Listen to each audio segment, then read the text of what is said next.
It is now December 1st, and I'm going to rank all four November 2024 movies that I watched, ranked from the worst to the best.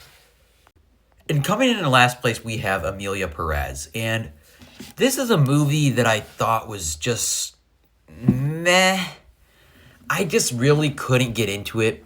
It tries to do a lot of different things where it's part of this like almost legal drama. It's part musical. And the songs are great, I'd say that like it's a foreign language film. It's weird. It's a French film, but the movie's in Spanish. But it's France's their submission for the best foreign picture for the Oscars, but the movie's in Spanish for some reason. But anyways, I just thought that was kind of weird. But like I said, I think these performances are all great. Zoe Saldana, Selena Gomez, Carla Sofia Gaston.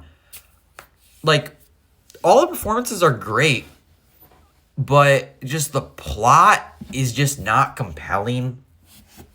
The characters aren't really super compelling. The music is cool, I guess, but it's just the plot and the characters just aren't nearly as interesting enough for me to get to care. There were several times during this movie where I was pausing and like, oh my god, this movie is so long. And it's not even like super long, but it just felt like it because of its poor pacing. So there's nothing wrong. All the actresses I think did a great job, but just the story and the characters were just not interesting to me whatsoever.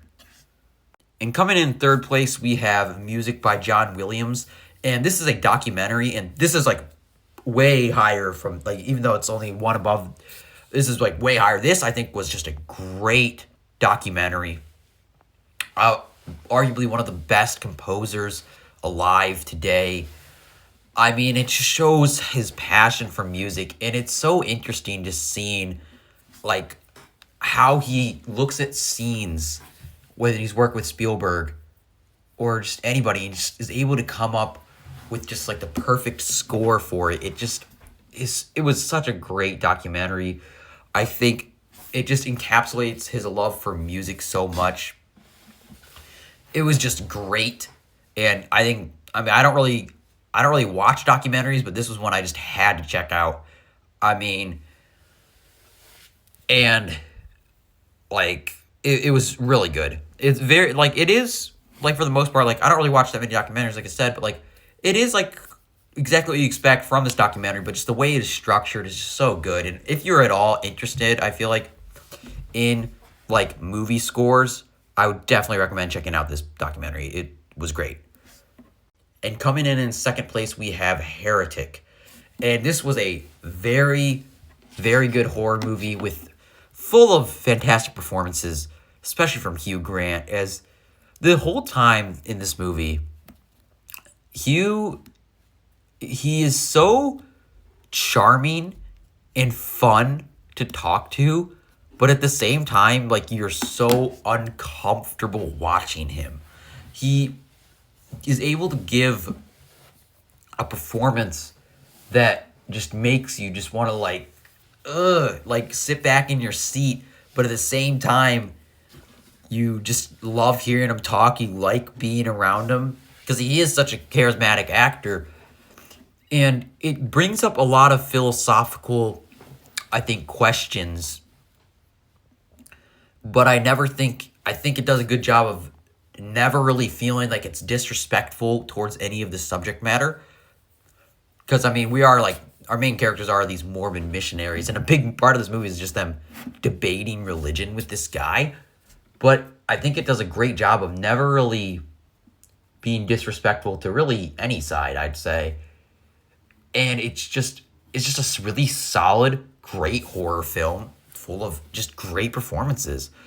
And just the atmosphere, it does kind of lose it a little towards the end. It kind of goes a little out there in what it does. But for the most part, it is a very solid horror film.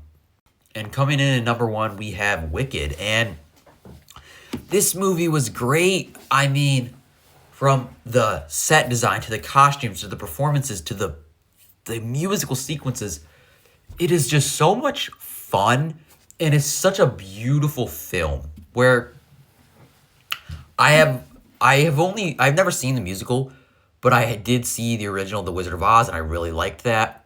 So I just went into this movie not really knowing what to expect because I had not seen the play, but it was great and just all like both Ariana Grande and Cynthia Erivo give such fantastic performances that like you're just so compelled. And also this movie I think is Ariana Grande is so funny in this movie. She is fantastic.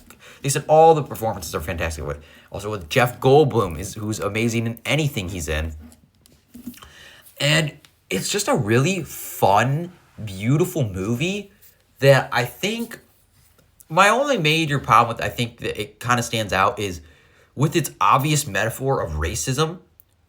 It is weird because we also live in this world. There are like talking animals, and they do kind of touch on that a little bit. Like there is a little bit of a subplot where like the animals are being kind of like persecuted against, but like it doesn't really feel like they touch on that enough for it to make sense why like she would be persecuted because of her green skin. But outside of that, I'd say that this was just a very good movie and is definitely one of my biggest surprises of the year. And is a movie that left me wanting more. And that's another thing you have to know is this is a very much a part one of two. But I think that what this movie does good is even though this is still like a part one of two, you are still left at the end of this movie. At least I was with a satisfying end and just an overall solid movie that I thought was great and probably in top 10 of the year for me. So that was my ranking of all 4 November 2024 movies that I watched, ranked from the worst to the best. So tell me, what was your favorite movie of November? Tell me every single movie that you watched this month. Leave your ranking in the comments below. Leave a like if you enjoyed my ranking and subscribe for more rankings and reviews like this.